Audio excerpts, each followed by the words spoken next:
Hi, everyone. Great day so far, right? Good, good. We're really glad you're here today and using this time for new learning and getting to know other colleagues in this great profession of ours. My name is Denise Fleckenstein, and I'm on the board of the Plan Giving Roundtable. And this afternoon, I'd like to introduce to you our next speaker, Laurie Horvath.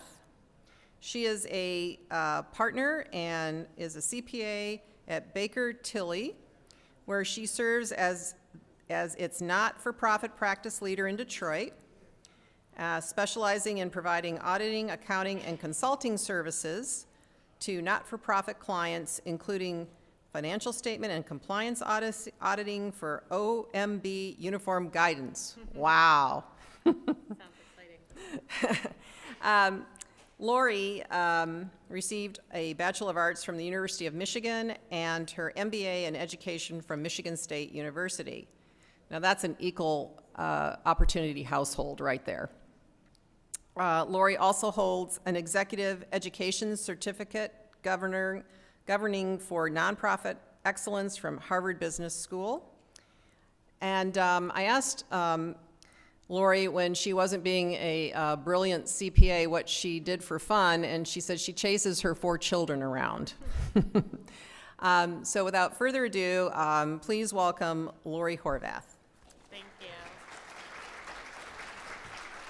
Nobody likes hearing their biography, right? That's so such an awkward feeling. Well, good afternoon.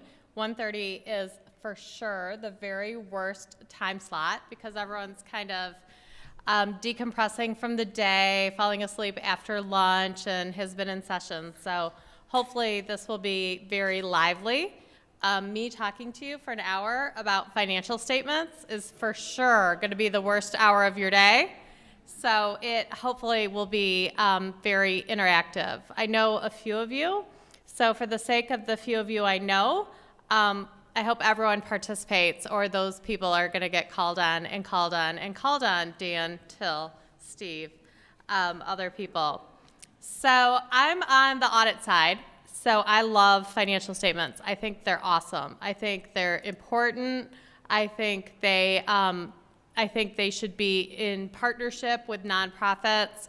I think every nonprofit executive and every nonprofit board member should be super fired up about their financial statements because they're required and they are a great, consistent way to let other people know how awesome your organization is. Not everyone feels that way. I think sometimes maybe I'm the only person who feels that way. So hopefully in the next hour, I can help you feel that same joy and feel excited about financial statements and in your roles and in the organizations you work with when it comes time for audit or it comes time for financial statements or you're putting together marketing materials or you're coming together with something to present to a donor or a potential donor, you'll remember that financial statements are an awesome way to do that. Just a little bit about my background to make it more relevant. I am a CPA. We audit nonprofit organizations. I have a team of about 8 of us, and all we do is nonprofits. We have all different kind of clients. We have big social service organizations. We have museums. We have all different organizations. Some get federal funding. Some, just rely on contributions. Some get a lot of municipal money. So everyone needs an audit for different reasons. But not all of them are as excited about their audits as they should be. But I think that we've done a good job of not only doing their audit, but helping them understand that there's some good that can come from your audit and some good information that you can convey in your audit. And in this, as much as I love nonprofits because they're collaborative, we're still competitive. We're competing for dollars, we're competing for donors, we're competing for the spotlight. And nonprofit competitors are doing a good job on financial statements.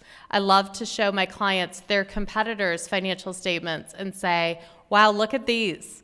Doesn't this tell a pretty good story? And I did that one time, And the CEO, who had no financial background at all, came back with these footnotes that were, kind of a commercial. We're the best social service organization ever. We treat children much better than any other I'm like, you can't quite, tell those kind of things, but you can tell a pretty good story. And that's our goal today, is to teach you how to do that.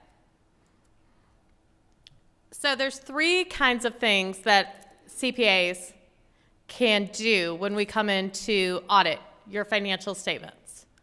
And what we do is dependent on who is requiring the compliance. We can do an audit, and an audit is the most work, but it also provides the most comfort. So in an audit, I won't bore you with every step that we do, but we're really testing those numbers, and we're making sure with outside people that those numbers are good. So if, for example, your organization has debt with a bank or investments with a bank, we're going to reach out to the bank and say, hey, they say they owe you $1 million. Do they owe you $1 million? And the bank is going to say yes. So we're going to get outside evidence on investments, on debt, on cash accounts, and sometimes on pledges too, right? If you have a $20 million pledge from a donor and they've paid $10 of it, we're pretty interested to know that that's a good $20 million pledge.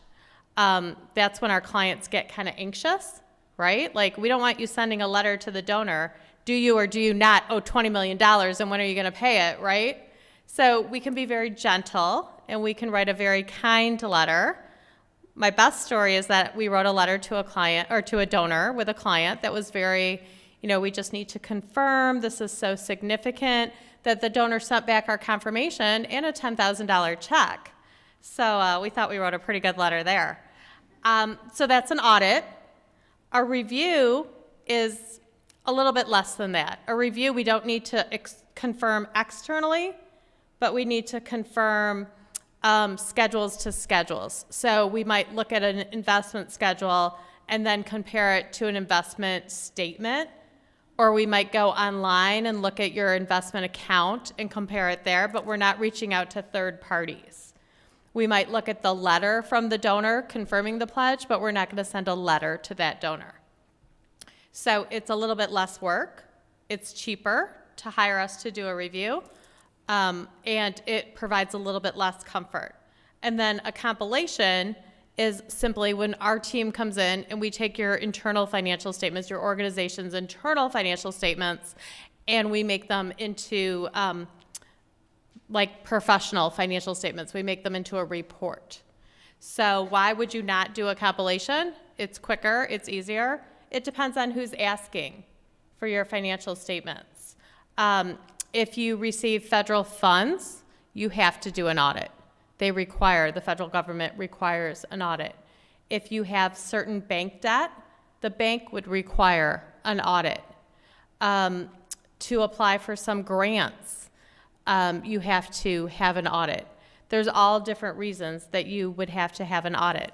I was preparing last week and counting, I have 8 organizations that we do work for, all different sizes, that do an audit only because they think it's good governance. The board of directors feels like, hey, this is a good step to do, and it just provides us, it provides our donors, it provides others. I would probably tell you that the CEO and the CFO disagree. They think it's a pain, but the board thinks it's good governance. And depending on whatever happens, we all see some of the mergers and acquisitions starting to happen in the nonprofit world. That is a first step, is looking at audited financial statements. So those are the 3 different levels, and we'll refer back to those as we go.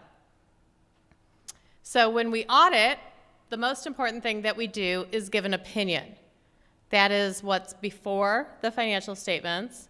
And it's pretty funny because that's where all the risk lies for me, right? I say that this is a good audit, or these numbers are good, or these numbers are bad. But when I watch donors or CEOs or CFOs or board members read through the audit, they skip right over it. I could write an opinion that says these numbers are all wrong, they're lies, they're stupid, and as long as I write it in the right font and I put it on good letterhead, they're just passing right through it. So we're tempted sometimes to try that. We won't try it on your client, Dan, so don't worry. I know you're going to check it out now. So a clean opinion is an unqualified opinion, and it says that these numbers are good. We performed everything we're required to perform, and we didn't find anything that is materially misstated. We use a materiality threshold. We don't recreate every single transaction. That would take forever and cost a fortune. So we pick a number that we think would sway the reader. So if you're a $10 million organization, we might pick a number that's like $1,000 or $2,000 and say that if these numbers were off by $2,000 or $3,000, that might make someone make a different decision. So we're going to look for errors that are greater than that. We never tell our clients what that is, because if we tell them, what is that? You know, as long as it's under $3,000, go for it, right? So the clients are running all sorts of $2,999 transactions through. So we never tell that. That's our little secret, but it's usually a percentage of what the revenue is or a percentage of what the net assets are. Qualified is another kind of opinion, and that means that everything's right except for one thing. And sometimes that one thing can be okay, and sometimes it's not. For whatever reason, there were a bunch of nonprofits that started in the 70s and got donations of a lot of property and equipment, a lot of houses and land and different building and equipment, and they didn't want to figure out what those were worth. There's probably 30 of these in Oakland and Wayne County, and they didn't want to figure out what they were worth. So they didn't. So they have property and equipment that they don't know what it's worth. They don't depreciate it. It stays on their books, but it's not capitalized, so it's not on the balance sheet. And it's kind of crazy. And now when they buy new stuff, they don't capitalize that, and they just don't do it. So we audit somehow. I don't know what our attraction is to people who don't really follow accounting rules, but we have a lot of these clients. And we issue an except for. Hey, you're supposed to include your property on your balance sheet. This organization doesn't. It never has. But everything else is okay. It's just kind of a crazy thing. An adverse opinion never really gets issued. An adverse opinion would say, here's the financial statements. They're so wrong. They're terrible. Everything is wrong. So I've gotten to that situation where I've had to tell a client, you know, we'd have to issue an adverse, and essentially you just stop auditing at that point, right? Nobody wants you to continue, so you issue an opinion that says, these numbers are horrible. Don't place any reliance on them at all. They're awful. So that's what an adverse would be. And then a disclaimer says, hey, I think they're okay, but I couldn't do enough work. And I've had that happen when an organization has had a fire or had a security, like a IT problem. I had a client that their IT system crashed, and they couldn't recreate everything. So we did what we could, but there was a period we couldn't. So those are the different types. But 99.9% of the time, you'll see the unqualified, and you'll see an audit. So in the financial statements, in the nonprofit world, we like to be a little bit different. That's why most accounting firms, not just Baker Tilly, we typically all have our own nonprofit teams because the accounting's a little different. We don't have a balance sheet. We don't have an income statement. We don't have an owner's equity statement. We like to have these different names. So we have a statement of financial position. We have a statement of activities. We have changes in net assets. We have functional expenses. So we'll walk through those just real quickly to let you know what they are and talk to you about what kind of things to look for. So statement of financial position is the balance sheet. It's the assets of the organization and the liabilities, what you have and what you owe. And it's at one point in time, typically your year end. If it's a June 30th year end, these are the things that you own at June 30th, and these are the things that you owe at June 30th. And the difference is called your net assets. But if you were a for-profit organization, it would be, you know, the equity, what your organization is worth. But because a nonprofit doesn't belong to someone doesn't own it, it's called net assets. So you have what you have. And so what are assets of a nonprofit? Hopefully cash, receivables, you know, pledges receivable, maybe some trade receivables, property, plant and equipment, maybe some prepaids, maybe some deposits, some basic stuff like that. You know, it just really depends, but those are the things that you have. And then the things that you owe are your payables, your bills. And then you might have some capital leases, you might have debt. Those are the things that you owe, and then the difference is what it's worth. So again, at one point in time, and that's what's kind of frustrating is that you're telling, these are financial statements for a whole year, but this is one point in time. So you really have to be mindful of big transactions and what the timing of those are, because these people studying your financial statements are only going to see one day. Other things that you might owe, if you have like a pension liability, or you have post-retirement, maybe you have your own health care plan, so things like that. So we talked through most of these. What are you things that you own? Cash, accounts receivable. If you're an organization that's doing a lot of fee for service, like you do, I have a lot of clients that do like therapy services or rehab services. So they do services and somebody pays them. So they have a lot of accounts receivable. Others don't do that. They just get donations, so they just have pledges receivable. Pledges are promises by donors. If you have a lot of gifts from donors, hopefully you have some investments. If you have endowments, you have investments. This is something that people who have heard me present to boards hears me talk about all the time. If you have property, plant, and equipment, you should have a replacement reserve. Every year you depreciate part of that property, plant, and equipment. So you have an expense to depreciate it. That's the amount that it goes down every year. And that's an expense, but it's non-cash. But if it goes down, that means it really is lessening in value. So you have to save to replace it. If I have a roof that someone thinks is going to last 20 years, I can't just depreciate it for 20 years and then hope at the end of 20 years someone's going to give me a gift for a new roof.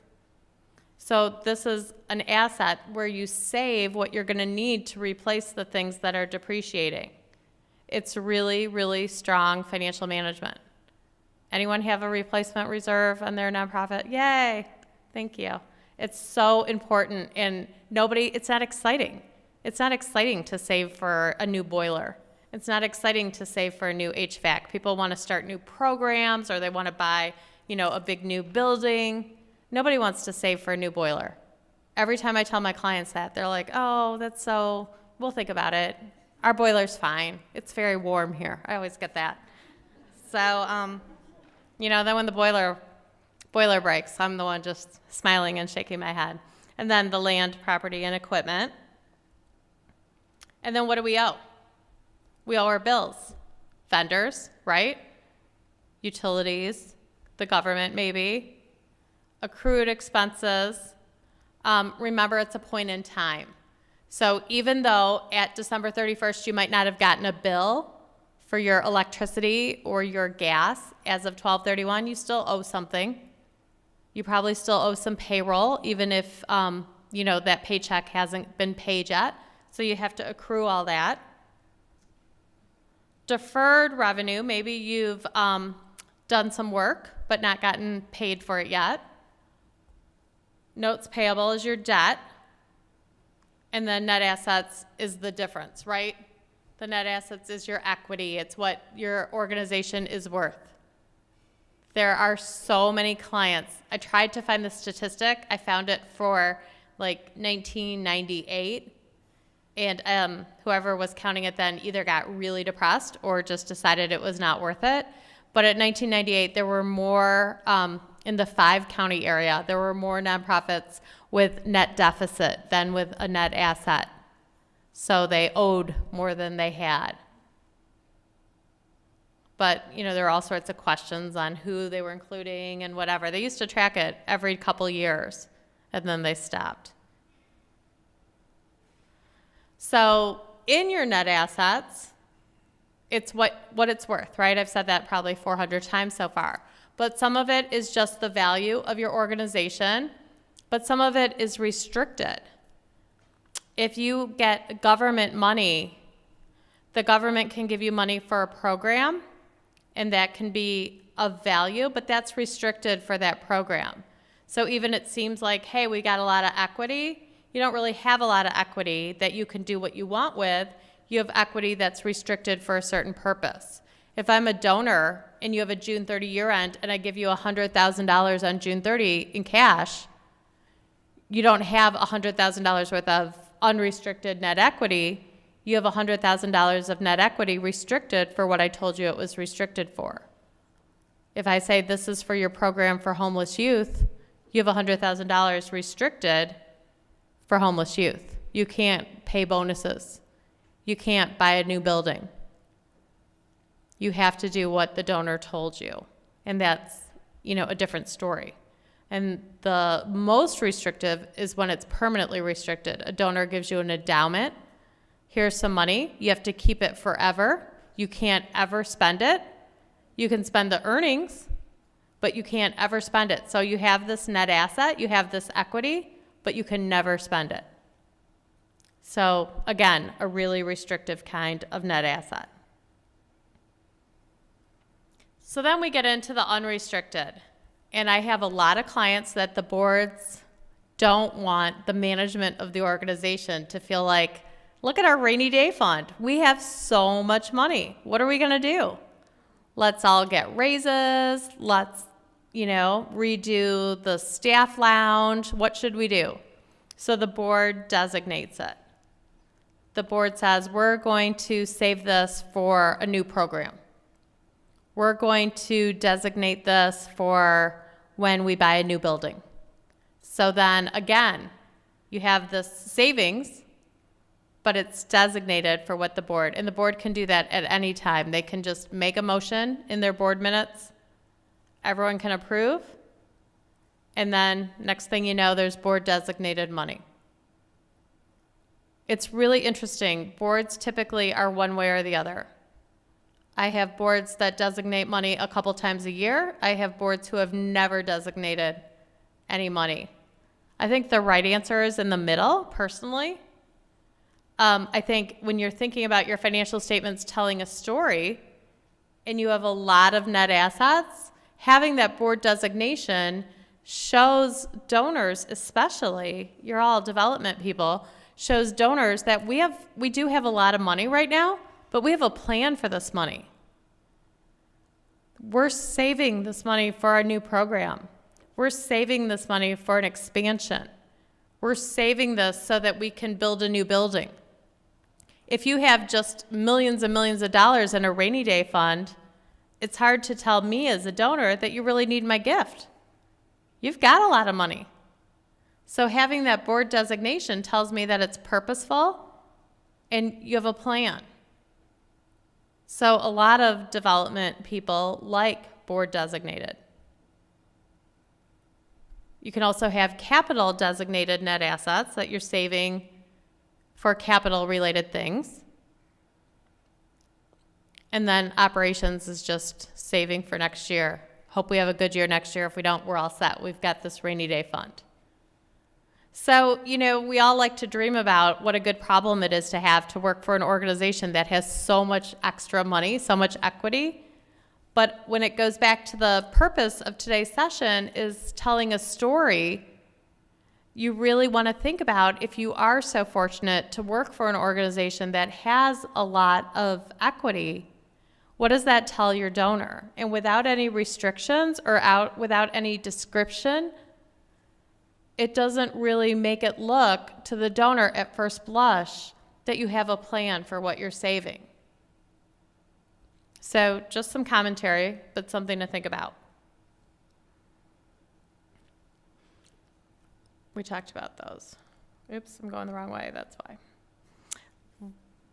Okay, so then we get into the income statement. And the income statement is more interesting because it's over a period, right? If your year end is December 31st, balance sheet as of December 31st, income statement is for the year, January 1 to December 31. What did I get? What did I give? How much did I earn? How much did I spend? Did I make money? Did I lose money? And it has everything, right? It has revenues from what you do, your programming revenue. It has your contributions. It has your realized and unrealized gains from your investments. It has your expenses for your operations. It has your expenses if you have realized or unrealized losses. It has your depreciation. It has all those operations. So again, classification of how you put all this together is really important. You don't want to just list them all. And accounting pronouncements allow you to. But when you think about telling a story, I want you, and if you're my client, I'm going to encourage you to really separate what it is you do. What do? You run a program. What's your mission? So show how you're doing from a mission perspective, right? How are you doing? What is the revenue from your operations? And what are those expenses? And part of those revenues from your operation are donors, if you're relying on donors to help fund your operations. But what are the monies coming in for your operations? And what goes out? Are you supporting your mission? Or are you not? But that's the story you have to tell. I mean, we all know the market has been really inconsistent over the last couple years. But if you start to lump all that together, the financials don't tell the story of how you're doing focusing on your mission. And that's what people want to see. I'm a CPA. This is all I do is read nonprofit financial statements. And if I look at a really muddled financial statement, I have to start highlighting to try to figure out, okay, what do they do and how are they doing at what they do? Because there are so many other things going on. I have a client that has a really big building and they lease it out to other nonprofits. And when they first became our client, they had all that lease income and everything included in there and all their stock market, their investment returns. And, I'm looking at their financials and they're like, what do you think? I said, I have no idea. Are you making money or are you losing money? They're like, we're making money. I'm like, from what you do, are you making money or losing money? Well, we do all these things. But you have to understand what's the mission and how are you doing with that. And that's what your donors want to know, and that's what you need to be accountable for. And if it's all muddled together, it's great to have alternative sources of income. It's great to not be so dependent on one thing. But you have to really show that story. So all sorts of ways you can earn money. You can have contracts from the government, right? There's big debate right now about government grants. For those of you who touch the for-profit side of the world, there's a big change in accounting for revenue recognition.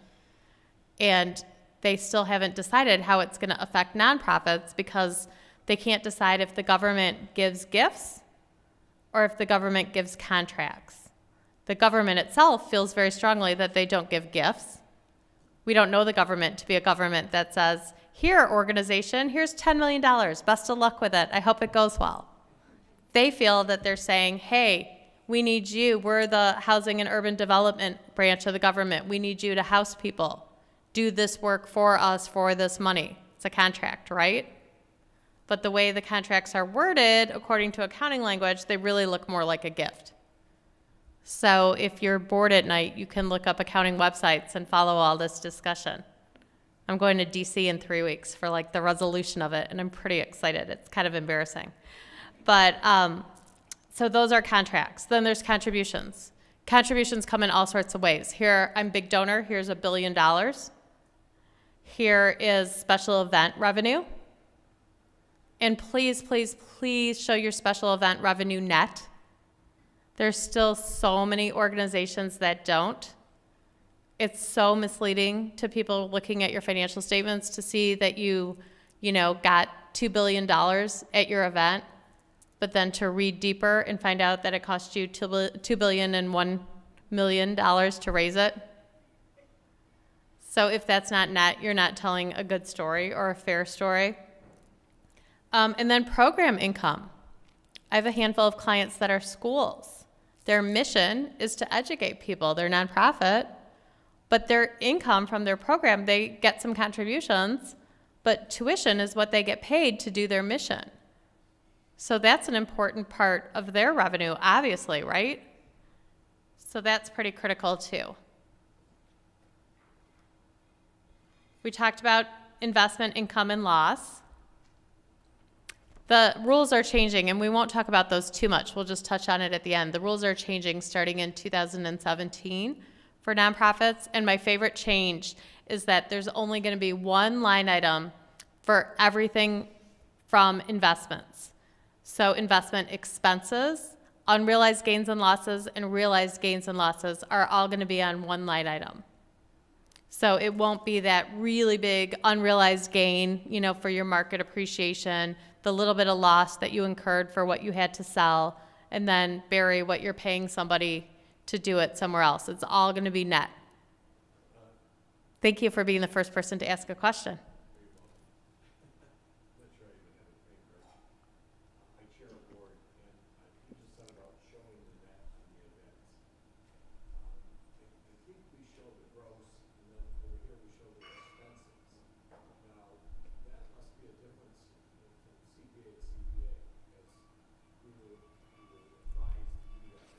Yeah, the AICPA in the audit guide, in the not-for-profit audit guide, really recommends one line item. And to show it, you can show in parentheses, you can say special event net, $100,000, and then in parentheses show $900,000 less expenses of $800,000. But the audit guide does not require but recommends that you do put it net because it is just so much more informative to a reader. I don't know, do you all agree? Like, I feel pretty strongly about that, but if you've worked on events, they're so expensive to put on. You can raise a ton of money, but the cost of it is so important in understanding the net contribution. And, I feel so strongly about this, but the costs are only the direct costs. When you think about the labor costs of the people, both the paid staff and the volunteers who work so hard, that's not even included in there.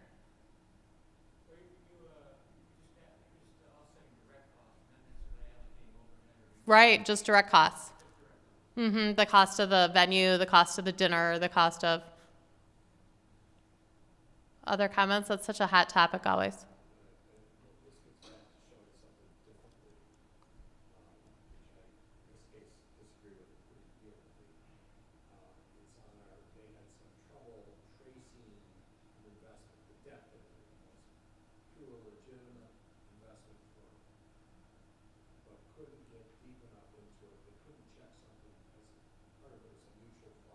It was commingled or something?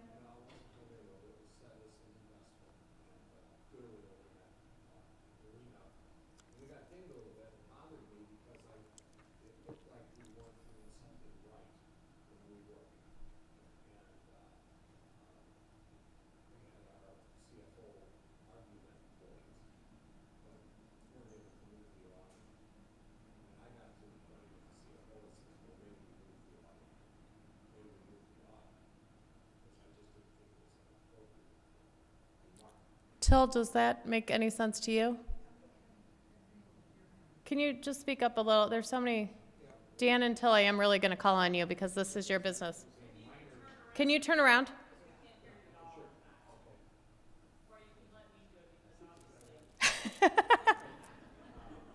Everyone knows their strengths, right?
Difficulty tracing the cost or difficulty tracing?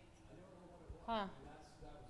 Yeah, it's usually, I mean, the statements we see are pretty straightforward. It's hard to tell without looking. Well, nobody likes a finding, right? But No, I understand, but I see if there's just a difference of opinion between. yeah. That maybe I should be getting another opinion. Well, you shouldn't opinion shop because that needs to be disclosed. But you should ask, you definitely can ask opinions. Yeah, it sounds like, it's really hard when you have things that aren't individual securities that are commingled sometimes. But most good, if it was a reputable investment firm, the ones we work with, I know I'll give Northern Trust a plug. The statements are really straightforward and easy to, even though, it's not held specifically for that entity, you can trace all the activity very straightforward. So maybe reaching out to the investment advisor would get the detail, but I'm sure you tried that. Yeah, I'm happy to help, though, if you need some help. Can you expound a little bit on what 2017 is going to look like for we're not going to have the unrealized gains, we're not going to have. You are going to have all those things, but for financial statement classification, it's all going to be on one line item. So you can have, it'll be like parenthesis format again. Investment, I don't know the label yet. They haven't announced it. It should come out this quarter, which ends, in 20 days. I don't know what the caption's going to be, investment results or investment return or something, but it's going to be, you'll have in the footnote, you'll have the detail, unrealized, realized, and investment expenses, but on the face, it's going to be one line item. So we don't see that large unrealized return. What's happening is that a lot of grantors are looking at numbers like the large return, and people are complaining that they're looking at a large return, but not looking at the cost to get that return. So if you're paying, a very expensive broker a lot of money, it should be a net cost, right? And so it levels that playing field is what the FASB is saying. And again, it's still in draft. The final comes out in 20 days. Supposedly, and we'll see, but it sounds like it's going to all be really permanent as one line item. So those are all the sources of revenue, and classification is really key. Again, there's no rules. It can be, just like you said, interpretation by the CPA, but I tell my clients this every single day. These are your financial statements. I will suggest a format, and I'll suggest a format that I think is best for you, but they're your financial statements. They have to work for you. You have to understand them. You need to be able to explain them, and they need to tell your story. So that's why I love when the program is broken out. I love when a lot of organizations are going towards earned income right now. So have a separate section for your earned income. I don't want it to be super complicated and hard to read, but it really needs to tell your story. It doesn't have to be a list of revenues in numerical order and a list of expenses in numerical order like we learned in accounting. It needs to really tell your story, and they're your financial statements. And we're pretty limitless in what can work. And your CPA is going to put some guardrails around you to say, hold on. My client who wanted to say, best source of revenues. You can't use words like best. You can't use, we're the premier organization for social service. But on your actual statements, on your balance sheet and your income statement, make it tell your story. Make sure people know. You don't have to say program service. I was at a meeting with a client today, and they told me I could use the story. They do adoption and foster care. Their income statement is going to have adoption, then foster care. Before they used to have, program, other program, essentially, something like that. Like everyone knows they do adoption and foster care. Why are we keeping it a secret? That's what they do. So let's make it look like what they do. We're using this archaic financial statement format, I think they inherited in the 70s, and let's tell their story in a better way. So it's exciting. It's good. And it, again, It's their financial statement. They need to use it. And then on the operating expenses, 3 types of classification that are so important. Everyone who knows me has heard me lecture about this forever, but it's so important. It's getting more important, and people don't prioritize it like they should. So I'm going to use my 2 minutes up here to talk about that. Accounting standards require that you allocate your expenses between 3 categories: program, management in general, and fundraising, and divide them up that way. And everyone who has ever heard of nonprofits has an opinion on what should be good about that. For those of us in the room old enough to remember, this all came out of some big story in the 70s and the 80s with organizations that were spending about 10 cents on the dollar on program and spending about 90 cents on the collected dollar on management in general, on salaries, on boondoggle trips, on excessive benefits, on beautiful facilities. And when the donors find out about that, they're not that excited. Here's my dollar, 10 cents is going to the program, and I hope you enjoy your trip to Las Vegas with your wife and, you know, your fancy wine and blah, blah, blah. Total most motivating statistic to any donor. So we made accounting guidance that accounted for that. When the scandal broke in the 80s, it was difficult to figure it out. You could, but it wasn't flashing. Now it flashes. Now we have to give the number and give the percent. We have to say how much we spend on program and what the percent out of 100 is, how much we spend on management in general and what the percent is, and how much we spend on fundraising and what that percentage is. So everybody gets to know. What we don't dictate is how you allocate that. So a lot of organizations do a really good job of allocating it, and a lot of organizations don't. It's so important. I think I scared one of my clients, and I think they spent most of an entire year trying to allocate their dollars and didn't really focus on programming or helping the people they help as much as they should. So don't go overboard, but it's really important. Every line item has a different way to be best allocated. You know, where I really push back are things like square footage of buildings. You know, for real estate type costs like, you know, rent or leases or utilities or, you know, the cost of maintenance people or security people or things like that. People tend to use square footage of the building. How much of the building is programmatic? How much is fundraising? How much is management in general? One client said, oh, we're using a square footage. It was a square footage from 1984. I'm like, does everyone still sit in the same spot since 1984? Well, no, we added on 3 new wings and we hired a new I'm like, might be time to update that percentage. Well, it still equals 100. Of course it still equals 100. Every percentage still equals 100, but it doesn't work. And if you've decided that your CFO spends 40% of their time on program, then 40% of their real estate cost should also be programmatic, things like that. And my biggest thing is salaries like the CEO and the CFO and the development people. CEOs are not management in general or fundraising exclusively. If they are, they're not doing a very good job. CEOs are typically involved very much in the program, right? They learn about the program, they spend time at the program, they're speaking for the program, they're involved in the program. If you're asking for money for a program or reporting on a program, not to call you out, but I've been a board chair for a client, an organization receiving United Way funding, and I know we had to go report to the United Way and talk about how successful our program was, right? So that CEO time is about that program to continue that organization. So you've got to do a better job allocating that time. I don't think you need to follow someone around, but a quick end of the day, 5-minute chicken scratch of, hey, today I spent, half my day on program, half my day on management in general. Do that for a month. Do it for 3 months and just get an idea. CFOs, I'm an accountant, so that's, where my heart lies.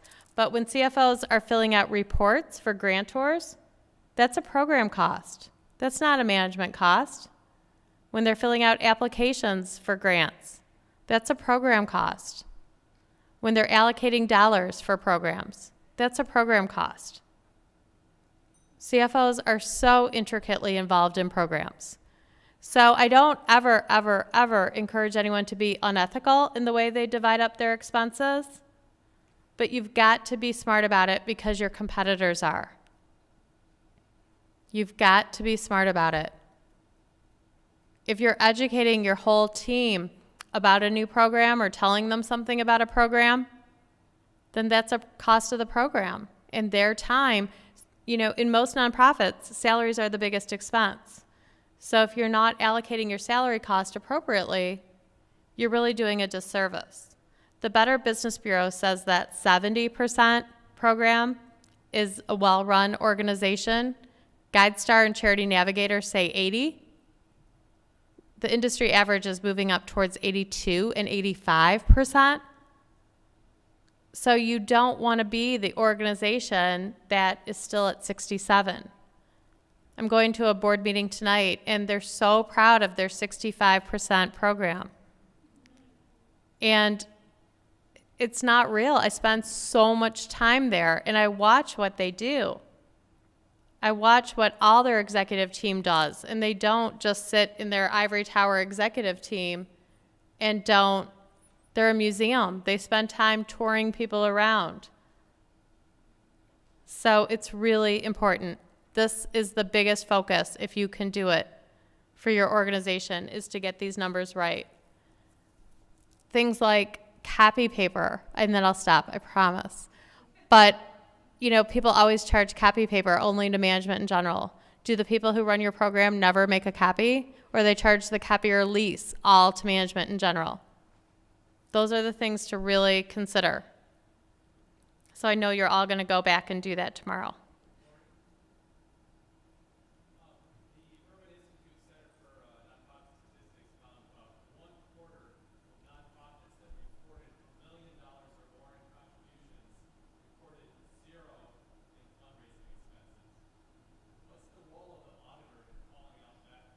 I wouldn't sign that audit report. That's crazy. I mean, unless you have no fundraising, unless you just have a contract or something like that.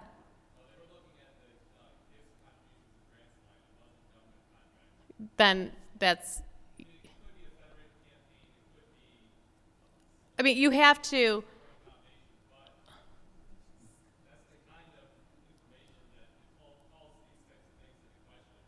for sure. Well, and the other really interesting thing that we're just going to touch on at the end, if I don't stop talking about operating expenses, is that the rules are changing. And one of the things that's changing is that the FASB, who makes accounting standards, hates Charity Navigator and GuideStar because they're not really regulated. You know, you can really put anything on Charity Navigator and people think it's, you know, gospel. So the FASB is going to make an operating measure that they think is going to get rid of this, and we're going to audit it. And that's going to be out in 2019, not 2017, but they're going to have an operating measure that we can audit, so it's not going to be something questionable like that. And then they think Charity Navigator and GuideStar will go out of business. So, you know, this is more like the egos of who's the most important, but it is really recognizing, I'm pretty tough on these. You know, I don't take my tape measure and measure square footage of rooms, but I really challenge. I think I challenge because I'm fighting for my client. I'm telling them to be better at it, but I do have some clients that are really aggressive and tell them, you know, this is pretty ridiculous. I think your fundraising person probably does do some fundraising. I know you have them all in program, but zero is ridiculous. That's unethical. I mean, that's probably pretty aggressive to say unethical, but I wouldn't sign that audit opinion. And again, if you're not great, 10 minutes, if you're not great in your program expense, think about breaking it out by program, because maybe there's one program that's really bringing your number down. And so you can do it by adoption program, by foster care program, by if you have like 3 or 4 programs, And maybe there's one program that's really distorting it. So again, your financial statements, tell your story, break it out by program. If you've got some like 95% in there, break it out by that, because you're gonna motivate donors towards that program so much. Cash flows are cash flows, cash in, cash out. In these new financial statements, cash flows are gonna be almost the most important thing, because bankers, there are so many nonprofits. These new standards, let me back up a minute. These new standards started from the large Ivy League institutions, the large universities. It's really hard to feel sorry for Harvard or Cornell or Yale that have $10 billion or hundreds of billion dollars in endowments, you know, but they're the ones that lobbied the FASB and said, you know, we have $200 billion in endowments and we really need help. My conversation would be done there, but their point being that they have all these permanently restricted endowments, so nobody gives them money unless they can give them another $200 billion endowment. But these endowments are so specific. If you walk around a university, everything is named for somebody. Everything is with an endowment. Somebody paid for this podium. Somebody paid for the microphone. Somebody paid for the light. But nobody wants to pay for the towels at the gym.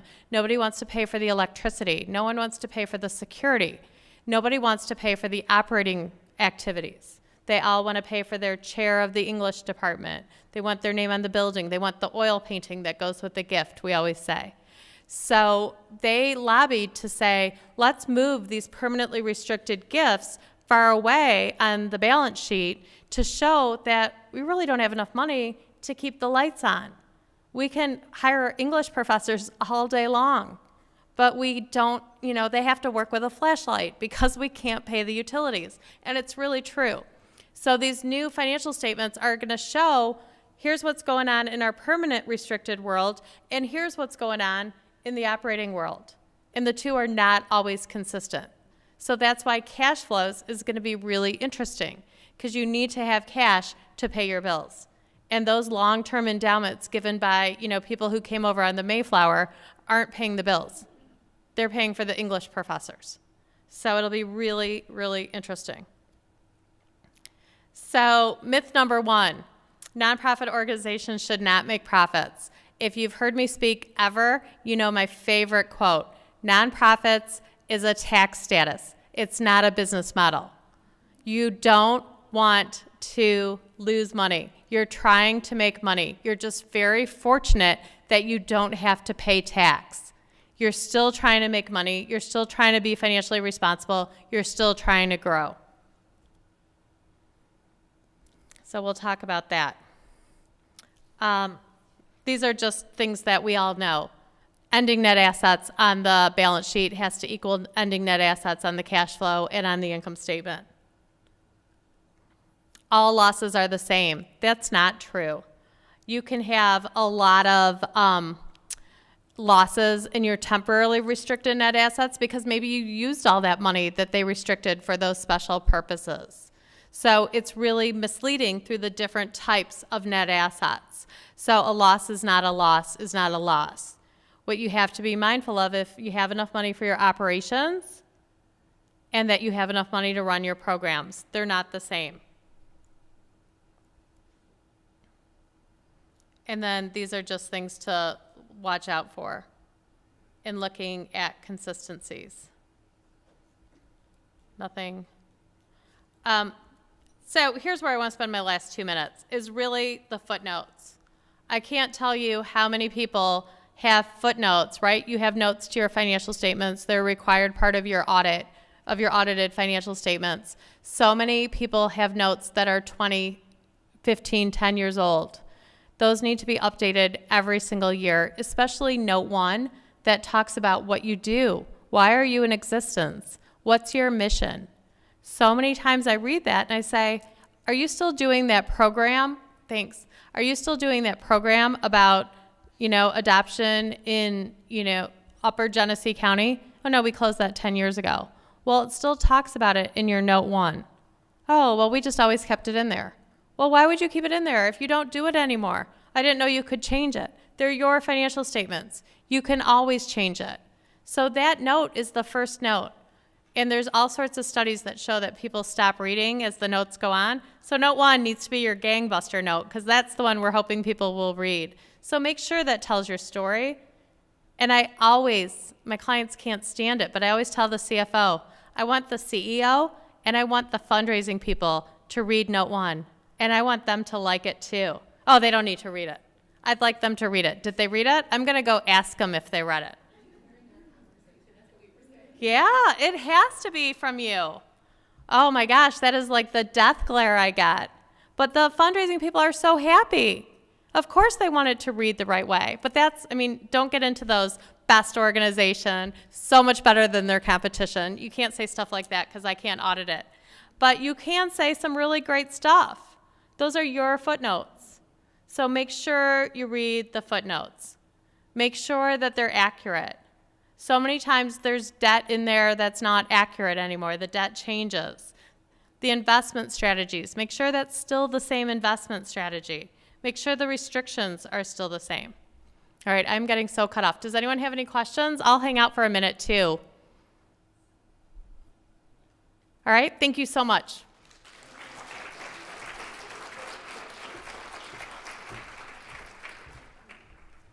Thank you very much, Laurie. We have 15 minutes for a break, and we will meet back in this room for our afternoon plenary session, and it's called The Power of Storytelling. So see you all back here in about 15 minutes.